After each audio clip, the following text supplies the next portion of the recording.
So in this Etsy tutorial video, I'll be showing you guys how to edit your profile picture here on Etsy. So once Etsy's opened up, I want you just to go to the top right of your screen, go to where it says your account, and just go ahead and say view your profile. Now once you're on this page right here, you can, for me it says the pop-up right here, but if this isn't showing for you guys, it's fairly simple. I just want to go ahead and just press on where it says edit public profile.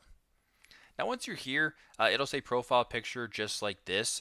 Just go ahead and press on choose a profile picture. It can be a JPEG, a GIF, PNG, or any file that's sort of similar and has to be at least 400 by 400.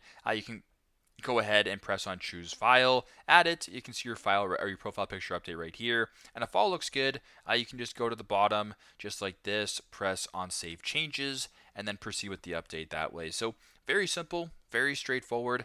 This is how to update your profile picture or how to edit your profile picture here on Etsy. Thanks again for watching, and I hope this video helps.